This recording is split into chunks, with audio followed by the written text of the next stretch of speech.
Mesdames et messieurs, chers invités, chers panélistes, et je vous dis bonsoir.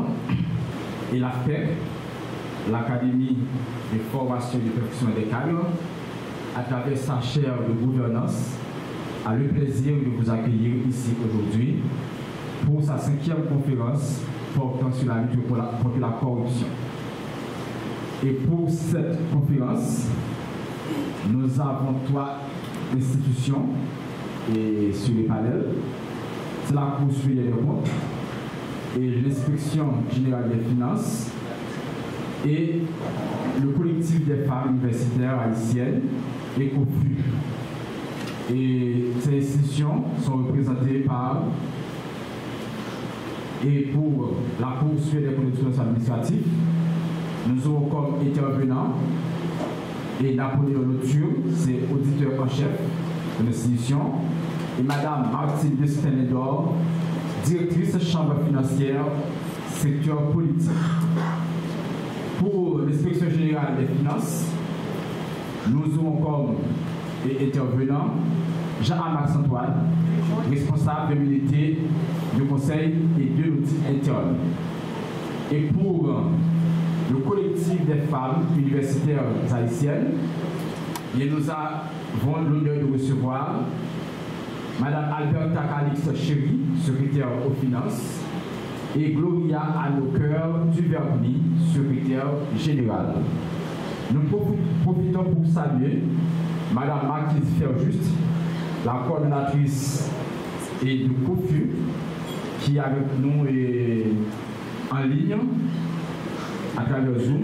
Elle nous présente et avec nous et en chair et en os. Elle est là avec nous. Eh bien, et chaque institution a 30 minutes pour sa présentation. Nous allons commencer avec la Cour supérieure des comptes et des finances administratives, avec M. Napoléon Lotur et Mme Martine Destin-Ledor. Et nous avons décidé le micro. Vous avez une trentaine de minutes pour votre présentation. Bonsoir à tous.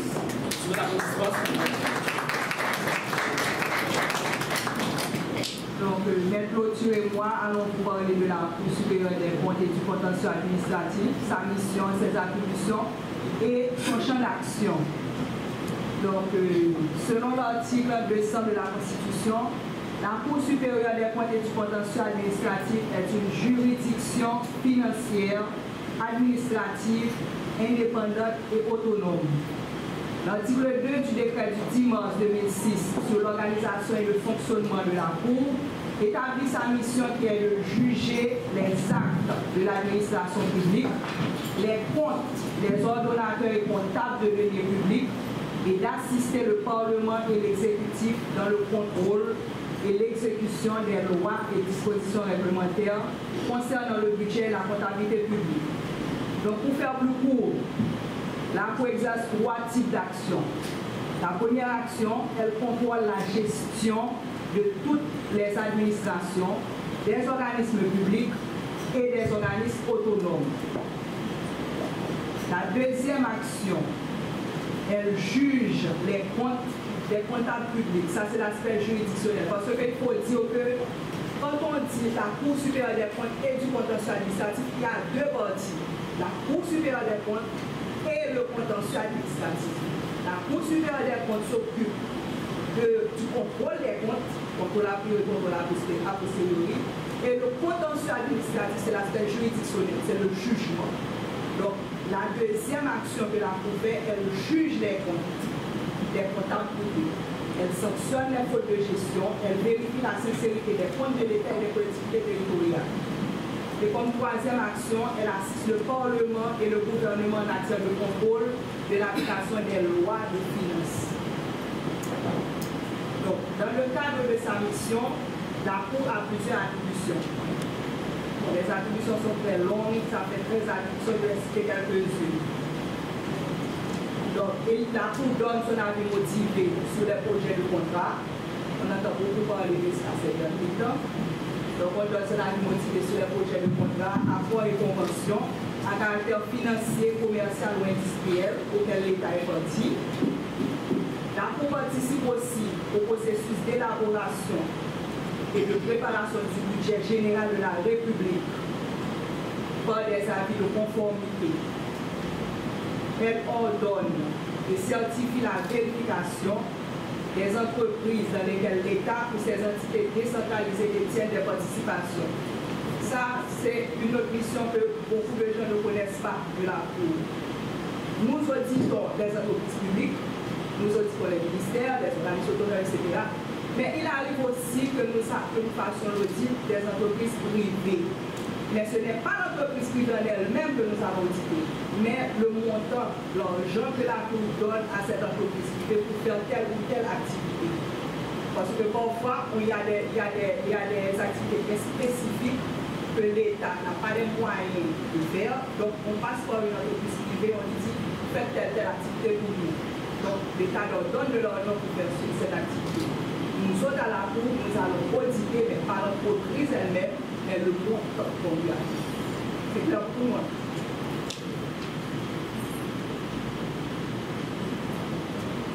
Autre attribution, la Cour certifie les comptes généraux de la nation, comprenant les comptes de l'administration centrale, ceux des collectivités territoriales, des organismes autonomes et les comptes spéciaux du Trésor. Donc, pour mener à bien sa mission et ses attributions, la Cour dispose de structures tant administratives que juridictionnelles. Les structures administratives que nous avons, c'est à travers l'apurement des comptes que nous effectuons l'audit des institutions. Nous faisons l'audit des institutions et à la suite de l'audit, c'est le rapport que nous sortons à la suite de l'audit. Ce rapport-là sera transmis à la partie juridictionnelle pour jugement. Donc, comme je viens de le dire dans cette présentation, comme vous le voyez, nous n'avons pas pour mission de lutter contre la corruption. La Constitution, notre loi organique, ne nous donne pas la mission de lutter contre la corruption. Cependant, nous ne luttons pas contre la corruption, mais nous pouvons travailler de concert avec les instances qui s'occupent de lutter contre la corruption. Par exemple, si on va faire un audit, on découvre un cas de fraude ou de détournement de fonds, nous pouvons dire à l'ULCC, par exemple, voilà, nous sommes en présence d'un cas de détournement de fonds. Il faudra aller creuser un petit peu pour voir si ce cas de détournement de fonds ne cache pas un enrichissement illicite, qui est un cas de corruption. Donc là, nous travaillons de concert, même si nous autres, nous ne recherchons pas spécifiquement la corruption, parce que nous autres, dans notre travail, c'est la fraude, la malversation, les détournements de fonds, c'est ça que nous pouvons découvrir. Mais pour le cas de corruption, nous pouvons leur dire, voilà ce que nous avons découvert, vous autres, vous allez creuser un petit peu plus. Donc, notre travail, comme je vais te dire, ne s'arrête pas là uniquement à l'audit. Nous allons continuer pour arriver au jugement. Donc, je passe la parole à Maître Couture qui va nous en parler.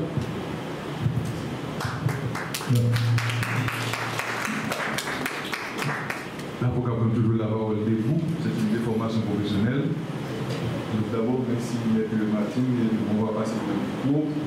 Donc je suis dans le prolongement de Martine, puisque c'est lui qui me donne la matière qu'il faut pour pouvoir juger, et surtout en matière de contentieux et financier. Alors, deux mots sur la Cour des comptes. Lorsque nous parlons de la Cour des comptes, je dis que nous sommes dans tout un monde. C'est le monde des institutions supérieures de contrôle. Donc, la Cour des comptes a une devise. Et cette devise consiste à contrôler l'emploi de l'argent public et en informer les citoyens. Et pourquoi je dis que nous sommes dans tout le monde? C'est parce qu'on trouve cette institution aux États-Unis, qu'on appelle General Accountability Office, on la trouve également en France, on l'appelle Cour des comptes, on la trouve au Canada, on appelle vérificateur général. Donc, on a également au niveau de l'Union européenne, on l'appelle également Cour des comptes. Donc, c'est une institution, on l'appelle institution supérieure de contrôle. Et cette institution a une portée même internationale, puisque en 2011, l'ONU a pris une résolution où elle considère, ou l'Assemblée nationale de l'Organisation des Nations Unies considère les institutions supérieures de contrôle comme étant un véritable pilier de l'état de droit, puisque ce sont des institutions qui ont pour mission de promouvoir la transparence au sein des États. D'accord? C'est ça. Maintenant, la Cour des comptes est une institution ayant à sa tête 10 conseillers. Donc, les conseillers sont des gens qui assurent, disons, l'administration quotidienne de la Cour. Et chaque année, on élit un président à la tête un bureau à la tête de la Cour, et il y a toujours un président et un vice-président. Et ensuite, il y a par exemple l'auditorat.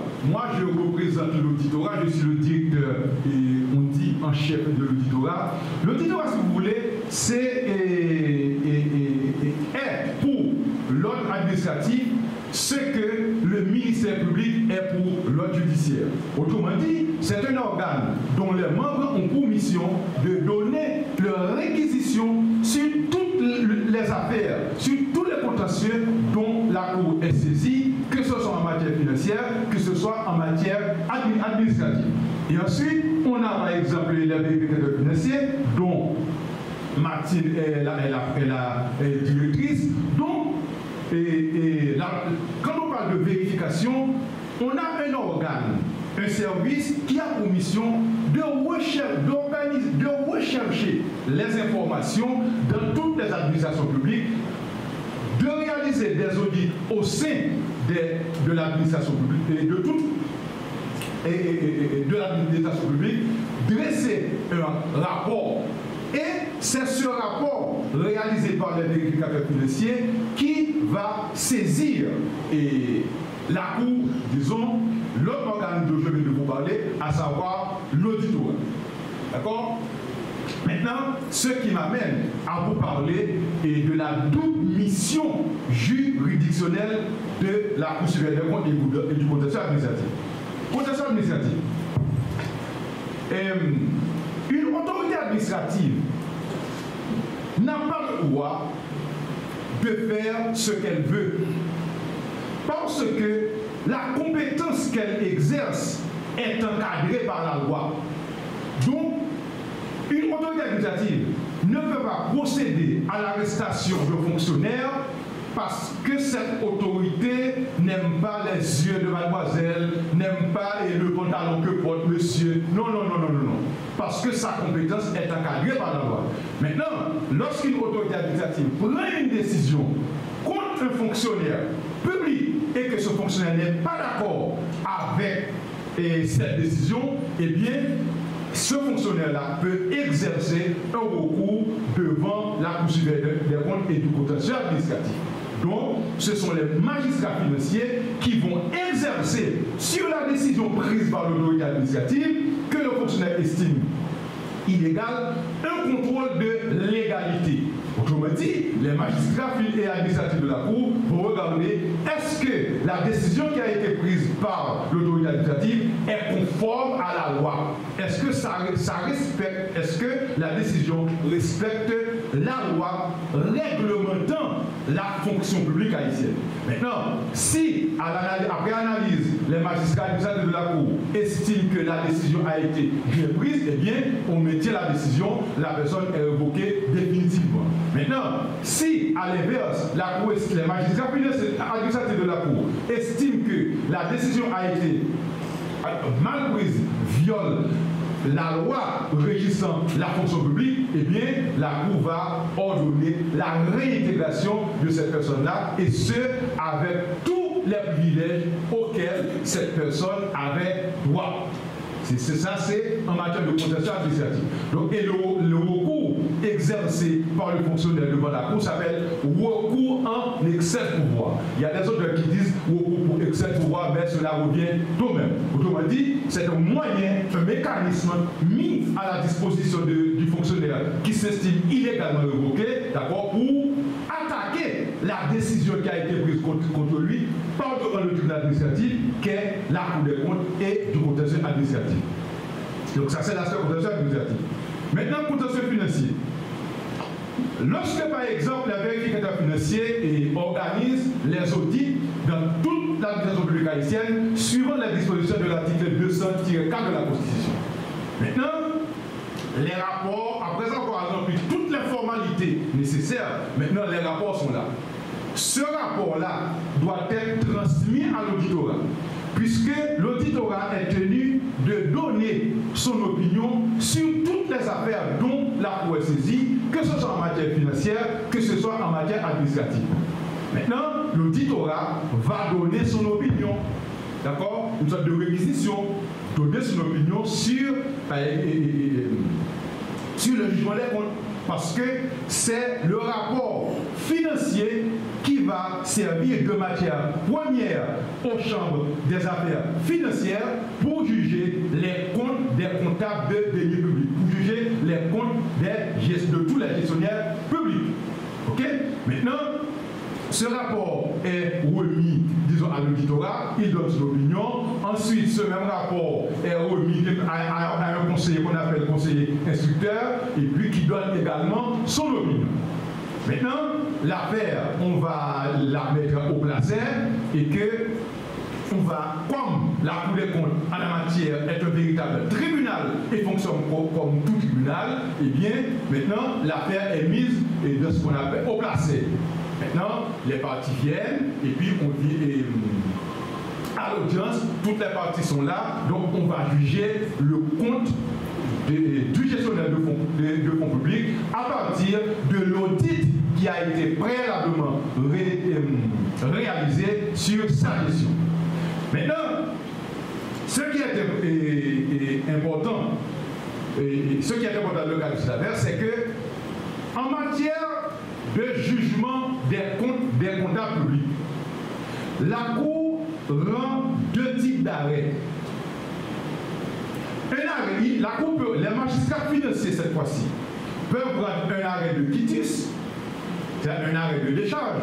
Cela signifie, après analyse du rapport d'audit, eh bien, les magistrats financiers estiment que la personne dont le compte est le gestionnaire de fonds publics dont le compte est un jugement, eh bien, a bien jugé le montant, l'allocation budgétaire qui a été donnée à l'institution qui lui a été donnée. Maintenant, c'est correct, eh bien, comme si on dirait dans notre langage que le fonctionnaire a géré en beau-père de famille.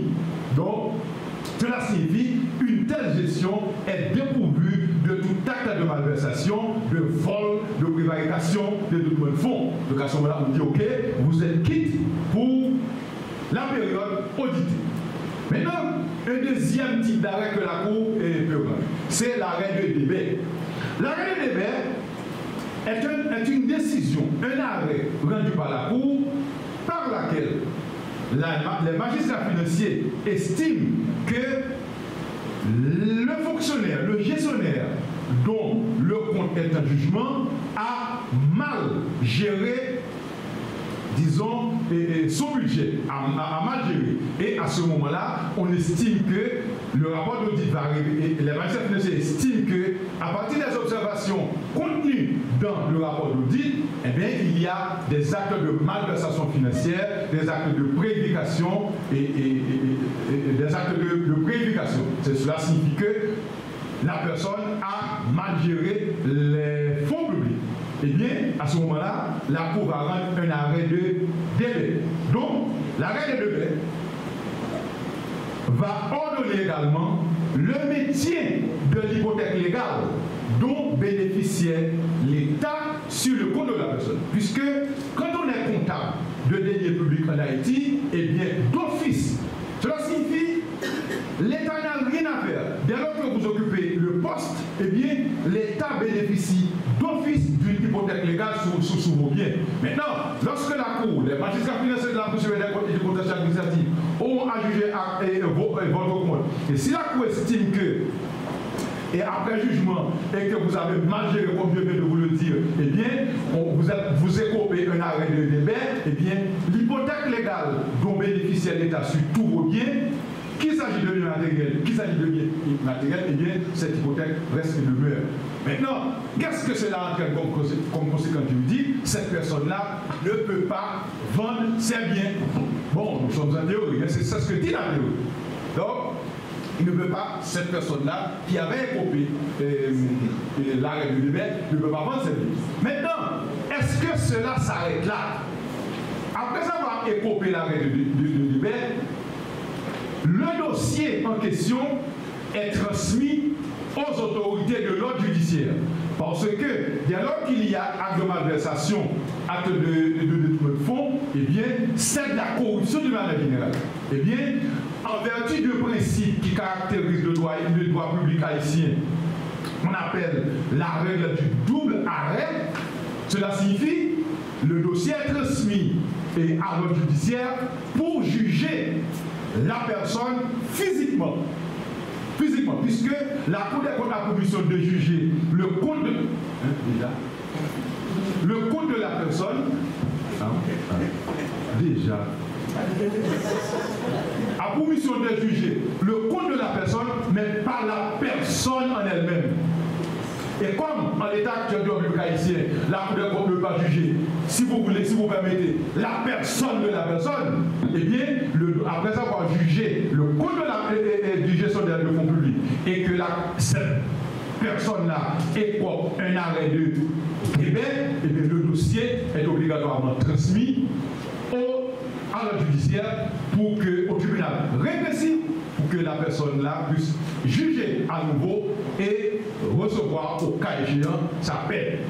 Maintenant, comme nous sommes dans le contrôle, dans l'exécution du contrôle des finances publiques, ok, est-ce que cette responsabilité dont la Cour est investie, eh bien, c'est une responsabilité partagée?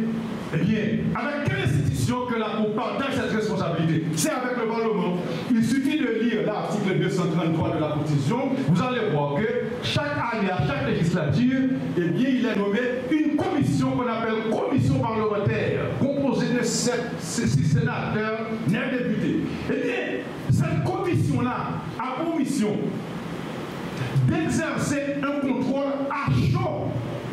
Autrement dit, chaque légon là, chaque phrase dépensée, que ce soit pour ministre, que ce soit pour le directeur général, des choses comme ça, eh bien, commission ça fait pour au courant que comme ça va dépenser.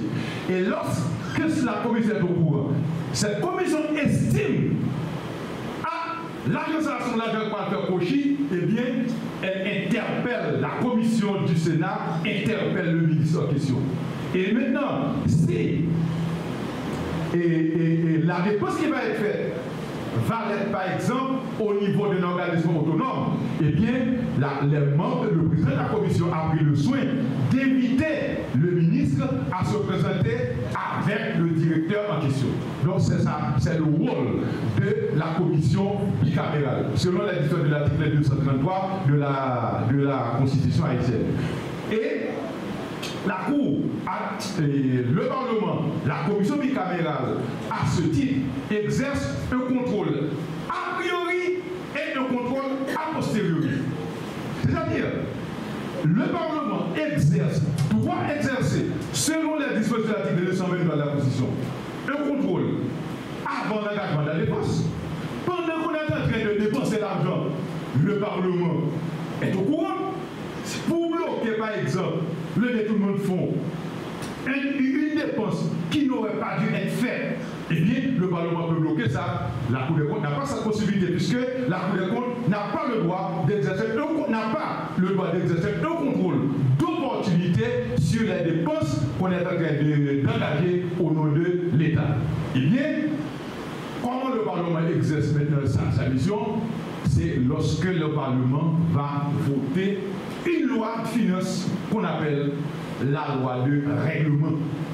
La loi de règlement, comme loi de finances, est une loi qui permet aux membres de la Commission de voir comment le budget de la République a été exécuté. Ok? A été exécuté. Est-ce qu'il n'y a pas mauvaise gestion? Est-ce qu'il n'y a pas des actes de malversation financière?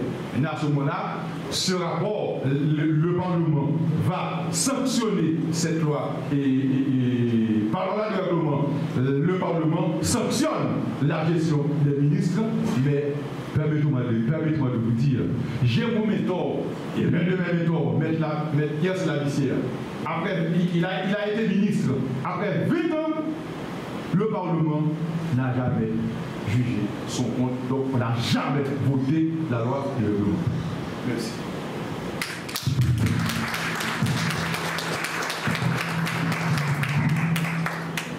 Merci beaucoup, M. Loture, qui s'est efforcé de rester dans l'heure. Et je sais que ce n'est pas facile, mais il a fait l'effort. Et vous aurez l'occasion de lire l'intégralité et de la présentation de M. Loture et toutes les présentations dans l'annuaire et 10/10 et 2023-2024 de l'AFPEC.